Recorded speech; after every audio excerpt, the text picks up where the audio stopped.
আসসালামু আলাইকুম মাছাশী ভাই বন্ধুরা, দেশ এবং দেশের বাহির থেকে যে যেখান থেকে আমার এই ভিডিওটি দেখতে পাচ্ছেন, ভিডিওটি ভালো লাগলে একটি সাবস্ক্রাইব করে রাখবেন নতুন নতুন ভিডিও দেখার জন্য।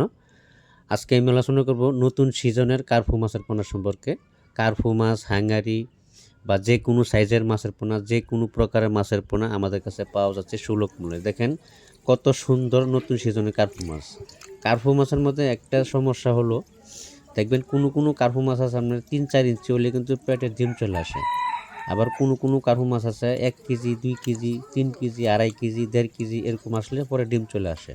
আসলে এর মধ্যে একটা জাত আছে, যেটার জাত ছোট, এটার জাত মনে করেন যে 3-4 ইঞ্চি আসলে পেটে ডিম চলে আসে। তো এটি কিন্তু জাত ভালো না, বাজারে কোনো মূল্য পাওয়া যায় না। এই জন্য বড় ব্রড মাছ থেকে যে উৎপাদিত পোনাগুলো আছে, এই ধরনের মাছের পোনা সংগ্রহ করতে হবে।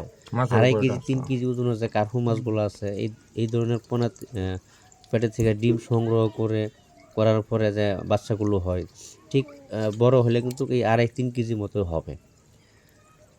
বিষয়টা হলো, একটা হ্যাচারির মালিক যদি আপনাকে ভালো পোনা না দেয়, তাহলে এখানে কিচ্ছু করার নাই।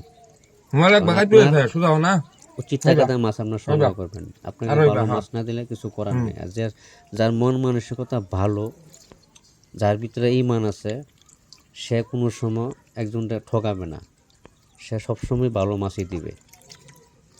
তাই যে কোনো হ্যাচারি থেকে মাছের পোনা সংগ্রহ করার সময় ফার্স্ট গ্রেডিংয়ের যে পোনাগুলো আছে, বড় ব্রড মাছ থেকে যে উৎপাদিত পোনাগুলো আছে, এই ধরনের মাছের পোনা সংগ্রহ করতে হবে। তাহলে আপনার খরচও কম হবে, মাছগুলো অল্প খরচে দ্রুত বড় হবে।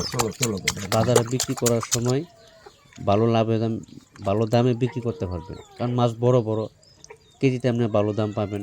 আজকে এ পর্যন্তই, সকলে ভালো থাকবেন। আল্লাহ হাফেজ।